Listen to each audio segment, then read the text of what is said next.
2025년 1월, 한때 세계를 호령했던 대영 제국의 심장이 멎었습니다. 영국 GDP가 0.1% 감소하며 마이너스 성장을 기록한 것입니다. 이것은 단순한 숫자 노름이 아닙니다. 런던 증시에서는 무려 507조 원에 달하는 자본이 탈출했고, 저소득 가구의 실질 소득은 향후 5년간 6%나 더 줄어들 것이라는 절망적인 예측이 나왔습니다. 한때 해가 지지 않는 나라로 불렸던 영광은 어디로 사라지고 이제는 유럽의 병자라는 굴욕적인 별명만이 남았습니다. 이 모든 추락의 시작은 바로 영국 스스로 선택한 브렉시트였습니다. 지금 영국에서 벌어지는 일들은 단순한 경제 위기를 넘어 한 국가가 어떻게 스스로 무너질 수 있는지를 보여주는 가장 생생하고 잔혹한 교과서가 되고 있습니다. 더 충격적인 사실은 이것이 아직 시작에 불과하다는 점입니다. 이 거대한 몰락의 끝은 어디일까요? 그리고 이 이야기가 과연 우리와 상관없는 남의 나라 이야기일 뿐일까요? 런던의 화려한 중심가를 조금만 벗어나면 우리는 2025년 영국의 진짜 얼굴과 마주하게 됩니다. 한때는 관광객으로 붐볐을 상점가에는 임대문이 팻말이 을씨년스럽게 붙어있고, 문을 닫은 가게들은 마치 경제 전체에 드리운 짙은 그림자처럼 보입니다. 바로 이것이 유럽의 병자라는 별명이 현실이 된 영국의 모습이지요. 이 모든 것의 시작점에는 바로 브렉시트라는 이제는 너무나 익숙해진 단어가 있습니다. 브렉시트는 영국이 유럽연합, 즉 EU라는 거대한 공동시장에서 스스로 걸어나온 사건을 말합니다. 2020년 공식적으로 탈퇴한 이후 영국 경제는 마치 잘 닦인 고속도로를 달리다 갑자기 비포장도로로 진입한 자동차처럼 흔들리기 시작했습니다. 가장 먼저 직격탄을 맞은 것은 무역입니다. EU에 속해 있을 때는 관세는 물론이고 복잡한 서류 절차 없이 자유롭게 물건을 팔 수 있었지만 이제는 상황이 완전히 달라졌습니다. 비관세 장벽이라는 보이지 않는 벽이 생긴 것이죠. 쉽게 말해 영국산 치즈를 프랑스에 수출하려면 수십 가지의 위생증명서와 통관 서류를 준비해야 하는 겁니다. 이런 번거로움 때문에 영국의 대EU 수출은 한때 30% 가까이 급감했고, 특히 자본과 인력이 부족한 중소기업들은 수출을 아예 포기하는 사태까지 벌어졌습니다. 정부의 공식 예측기관조차 브렉시트로 인해 장기적으로 수출과 수입이 모두 15%씩 감소할 것이라고 전망했을 정도니 그 충격이 얼마나 큰지 짐작할 수 있답니다. 이뿐만이 아닙니다. 영국 경제의 심장이라 불리는 런던의 금융가, 시티 오브 런던 역시 흔들리고 있습니다. EU 회원국일 때는 런던에 있는 금융사 하나가 유럽 전역을 상대로 자유롭게 영업할 수 있는 금융 패스포트 권한을 누렸습니다. 하지만 브렉시트 이후 이 막강한 무기를 잃어버렸지요. 그 결과 수많은 글로벌 금융사들이 런던의 인력을 줄이고 프랑크푸르트나 파리, 더블린으로 사무실을 옮기기 시작했습니다. 이것이 바로 인트로에서 말씀드린 507조 원 자본 탈출의 배경입니다.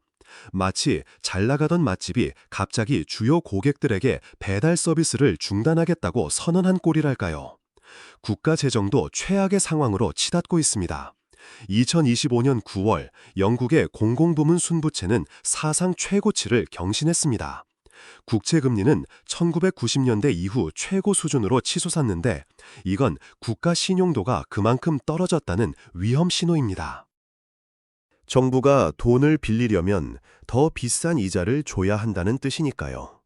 이런 상황은 결국 국민들의 세금 부담 증가로 이어질 수밖에 없습니다. 만약 여러분이 영국에서 작은 빵집을 운영하는 사장님이라면 갑자기 프랑스로 수출하는 빵에 수십 장의 서류가 필요해지고 은행 대출 이자는 오르며 가게를 찾는 손님들의 지갑마저 얇아진다면 어떤 기분이 들까요? 지금 영국의 수많은 자영업자와 기업들이 바로 이런 현실에 직면해 있습니다. 지금의 위기 상황을 제대로 이해하려면 시간을 거슬러 올라가 영국의 빛나던 시절을 돌아볼 필요가 있습니다. 해가 지지 않는 제국, 세계의 공장, 한때 영국을 수식하던 말들은 그야말로 압도적이었습니다. 19세기 산업혁명을 주도하며 세계 최초로 공업국가가 되었고, 런던은 명실상부한 세계 금융의 중심지였지요. 파운드화는 지금의 달러와 같은 기축통화의 위상을 누렸습니다. 하지만 두 차례의 세계대전을 거치며 제국은 해체되었고, 막대한 전쟁 비용으로 경제는 쇠락의 길을 걷기 시작했습니다. 바로 이때 1960년대와 70년대 영국은 처음으로 영국병이라는 진단을 받게 됩니다. 잦은 파업, 낮은 생산성, 과도한 복지로 인한 재정 악화가 겹치며 영국은 유럽의 병자로 불렸고, 결국 1976년에는 국제통화기금 IMF에 구제금융을 신청하는 굴욕까지 겪었습니다. 이랬던 영국을 구렁텅이에서 건져낸 것은 1979년 집권한 철의 여인 마거릿 대처 총리였습니다. 대처는 강력한 리더십으로 국영기업을 민영화하고 강성노조를 제압하며 영국 경제의 체질을 완전히 바꿔놓았습니다. 그리고 또 하나의 중요한 선택을 합니다. 바로 유럽과의 완전한 통합이었습니다. 사실 영국은 유럽 대륙과 항상 미묘한 거리를 유지해왔습니다. 1953년 윈스턴 처칠 총리가 "우리는 유럽과 함께하지만 유럽의 일부는 아니다" 라고 말했을 정도로 섬나라 특유의 고립주의와 자존심이 강했지요. 하지만 쇠락한 경제를 살리기 위해 결국 1973년 유럽 경제공동체 EEC, 즉 유럽연합의 전신에 가입하게 됩니다. 유럽연합이라는 거대한 단일 시장은 영국 경제에 새로운 활력을 불어넣었습니다. 특히 금융산업이 날개를 달았지요. 런던의 금융사들은 금융 패스포트 제도를 활용해 유럽 대륙 전체를 안방처럼 누비며 막대한 돈을 벌어들였습니다. 폴란드 배관공, 프랑스 웨이터, 독일 엔지니어 등 수많은 유럽의 젊은이들이 일자리를 찾아 영국으로 몰려들었고, 영국 경제는 이 값싸고 질 좋은 노동력 덕분에 낮은 인플레이션을 유지하며 성장할 수 있었습니다. 1990년대와 2000년대 영국 경제는 다시 활기를 되찾았고, 런던은 뉴욕과 어깨를 나란히 하는 세계 금융의 허브로 굳건히 자리매김했습니다. 하지만 바로 이 성공의 이면에 몰락의 씨앗이 자라고 있었습니다. 런던과 남동부 지역은 금융산업의 호황으로 부를 축적했지만, 과거 제조업 중심지였던 북부 지역은 점점 쇠락하며 소외감을 느끼게 되었죠. 또한 급격히 늘어난 이민자들 때문에 일자리를 뺏기고 복지 시스템에 무임승차한다는 불만이 쌓여갔습니다. 여기에 유라바 위기, 그리스 구제금융 등 유럽연합의 문제들이 터져나오자 우리가 왜 EU의 문제까지 책임져야 하는가라는 목소리가 커지기 시작했습니다. 사람들은 과거 잘 나가던 대영 제국에 대한 향수를 느끼기 시작했고, EU에서 벗어나 우리만의 영광을 되찾자는 달콤한 구호가 힘을 얻기 시작했습니다. 한번 상상해 보십시오. 잘 돌아가던 회사에서 갑자기 우리끼리 독립해서 더 크게 성공하자는 목소리가 나온다면 여러분은 어떤 결정을 내리시겠습니까? 영국인들은 바로 이 갈림길에서 독립을 선택했고, 그 결과는 누구도 예상하지 못한 방향으로 흘러가기 시작했습니다. 도대체 영국은 왜 스스로 이런 파멸적인 길을 선택했을까요? 그 근본적인 원인을 파고들면 세 가지 핵심적인 키워드가 나옵니다. 바로 향수, 분열, 그리고 거짓말입니다. 첫째, 향수는 과거 대영제국 시절에 대한 막연한 그리움입니다. 브렉시트를 지지했던 사람들은 유럽연합이라는 틀에 갇혀 영국의 위대함이 훼손되고 있다고 믿었습니다. 그들은 EU에서 탈퇴하면 독자적인 무역협정을 통해 과거의 영광을 되찾을 수 있는 글로벌 브리튼의 환상을 품었죠. 하지만 현실은 냉혹했습니다. 호주, 뉴질랜드 등과 새로운 무역협정을 맺었지만 지리적으로 가까운 거대 시장 EU를 떠난 손실을 메우기엔 턱없이 부족했습니다. 이는 마치 가족과 의절하고 동네 친구들과 잘 지내보겠다는 순진한 생각과 같았습니다. 둘째, 분열은 영국 사회 내부의 깊은 골을 의미합니다. 브렉시트 투표 결과를 자세히 들여다보면 충격적인 사실을 발견할 수 있습니다. 런던과 같은 대도시와 젊은 층은 EU 잔류를 압도적으로 지지했지만 제조업이 쇠퇴한 중북부 지역과 고령층은 탈퇴의 표를 던졌습니다. 세계화와 EU 통합의 혜택에서 소외된 사람들이 느낀 박탈감과 분노가 브렉시트라는 거대한 분노의 표출로 이어진 것입니다. 그들은 이민자들이 자신들의 일자리를 빼앗고 EU 관료들이 영국의 주권을 침해한다고 생각했습니다. 이처럼 경제적 불평등이 지역 갈등과 세대 갈등으로 번지면서 합리적인 토론 대신 감정적인 선동이 판을 치게 된 것입니다. 그리고 마지막으로 가장 치명적이었던 것은 바로 거짓말이었습니다. 브렉시트 찬성파는 우리가 매주 EU에 3억 5천만 파운드를 보내고 있으니 이 돈을 국민보건서비스 NHS에 투자하자는 문구를 버스에 새기고 전국을 누볐습니다. 이 주장은 명백한 거짓이었지만 사람들의 마음을 사로잡기엔 충분히 자극적이었습니다. 그들은 브렉시트가 가져올 경제적 충격에 대해서는 입을 닫았고 오직 장밋빛 미래만을 약속했습니다.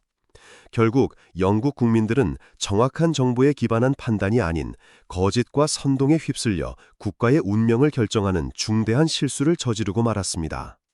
여러분이라면 어떻게 하셨을까요?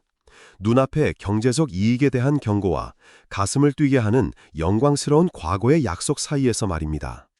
이 세 가지 요인이 결합된 결과 영국 경제는 구조적인 붕괴를 맞이하게 됩니다. 브렉시트는 단순히 무역 장벽을 높인 것에서 그치지 않고 영국 경제의 성장 엔진 자체를 꺼뜨렸습니다. 기업들은 불확실성 때문에 투자를 멈췄고 이는 생산성 저하로 이어졌습니다. EU 출신 노동사들이 떠나자 트럭 운전사, 농장 인부, 병원 간호 인력이 부족해져 물류 대란이 일어나고 임금이 치솟는 기현상이 벌어졌습니다. 높은 임금은 다시 물가 상승, 즉 인플레이션을 자극하는 악순환의 고리가 되었지요. 결국 영국 경제는 스스로 만든 함정에 빠져 저성장과 고물가라는 스태그플레이션의 늪으로 걸어 들어간 것입니다. 이는 마치 1970년대의 영국병이 21세기 버전으로 재발한 것과 같습니다. 그렇다면 2025년 현재 브렉시트라는 거대한 실험의 결과는 영국인들의 삶에 어떤 실질적인 영향을 미치고 있을까요? 가장 먼저 체감되는 것은 살인적인 물가 상승입니다. 브렉시트 이후 파운드화 가치가 하락하고 수입품 가격이 오르면서 인플레이션이 급등했습니다. 2025년 들어 다소 안정세를 찾았다고는 하지만 여전히 식료품과 에너지 가격은 고공행진을 이어가고 있습니다. 평범한 영국 가정의 장바구니 부담이 그만큼 커졌다는 의미입니다. 치솟는 물가를 잡기 위해 중앙은행인 영란은행은 기준금리를 큰 폭으로 올렸고 이는 곧바로 주택담보대출 이자 부담으로 이어져 수많은 가정을 벼랑 끝으로 내몰고 있습니다. 이러한 경제적 어려움은 사회 전체를 병들게 하고 있습니다. 특히 국민보건서비스 NHS의 위기는 심각한 수준입니다. 브렉시트로 인해 수많은 유럽 출신 의사와 간호사들이 영국을 떠나면서 의료 인력난이 극심해졌고 환자들은 간단한 수술을 받기 위해 몇 년씩 기다려야 하는 상황에 처했습니다. 브렉시트 찬성파가 NHS에 더 많은 돈을 투자하겠다고 약속했던 것을 생각하면 정말 씁쓸한 현실이지요. 또한 일할 의욕을 잃고 복지에 의존하는 비경제활동 인구가 급증하면서 새로운 영국병이 재발하고 있다는 경고까지 나오고 있습니다. 영국의 추락은 다른 나라들에게도 중요한 교훈을 줍니다. 특히 비슷한 고민을 안고 있는 유럽 국가들에게는 더욱 그렇습니다. 프랑스와 독일 역시 높은 부채와 저성장 문제로 어려움을 겪고 있지만 영국의 상황은 더욱 심각합니다. 이들 국가는 최소한 EU라는 거대한 시장과 협력체제 안에 머물러 있지만 영국은 스스로 그 보호막을 걷어차고 고립을 자초했기 때문입니다. 2025년 현재 주요 7개국 G7 중에서 영국의 경제 성장률 전망은 최하위 수준에 머물러 있습니다. 이는 브렉시트가 영국 경제에 얼마나 깊은 상처를 남겼는지를 명확히 보여주는 지표입니다. 물론 2024년 정권 교체에 성공한 노동당 정부는 EU와의 관계를 재설정하고 경제를 되살리기 위해 안간힘을 쓰고 있습니다. 하지만 이미 엎질러진 물을 다시 담기는 어렵습니다. 노동당 역시 EU 재가입이나 단일 시장 복귀는 고려하지 않고 있기 때문에 브렉시트로 인한 구조적인 문제들은 앞으로도 오랫동안 영국 경제의 발목을 잡을 가능성이 큽니다. 영국인들 사이에서는 브렉시트를 후회한다는 의미의 브레그렛이라는 신조어까지 유행하고 있지만 한 번의 잘못된 선택이 남긴 상처는 너무나도 깊고 고통스럽습니다. 오늘 우리는 한때 세계의 정점에 섰던 대영 제국이 어떻게 유럽의 병자로 추락했는지를 따라가 보았습니다. 핵심은 단 한 문장으로 요약할 수 있습니다. 바로 정치적 선택은 반드시 경제적 청구서로 돌아온다는 것입니다.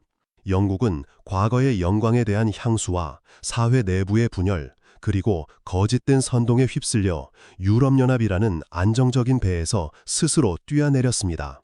그 결과는 혹독한 경제적 고립과 끝모를 추락이었습니다. 2025년 이후 영국 경제의 미래는 여전히 안개 속입니다. 새로운 정부가 EU와의 관계 개선을 시도하고 있지만 브렉시트로 인해 무너진 신뢰와 경제 구조를 단기간에 회복하기는 거의 불가능에 가깝습니다.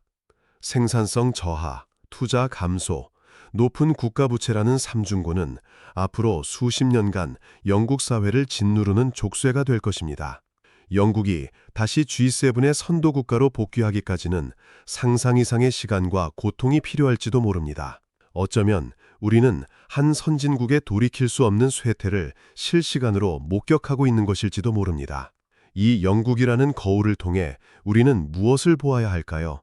바로 한국의 현실입니다. 우리 사회 역시 급격한 경제 성장 속에서 심화된 불평등과 지역 갈등, 세대 갈등을 겪고 있습니다. 과거에 대한 막연한 향수와 복잡한 문제를 단숨에 해결해 줄 것 같은 달콤한 정치적 구호가 넘쳐나는 것도 비슷합니다. 영국의 사례는 우리에게 경고합니다. 감정에 휩쓸린 잘못된 정치적 결정이 우리의 경제와 삶을 얼마나 철저하게 파괴할 수 있는지를 말입니다.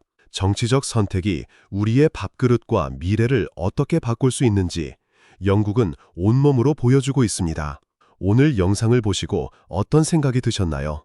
한 국가의 운명을 가른 선택 앞에서 우리는 과연 더 현명한 판단을 내릴 수 있을까요?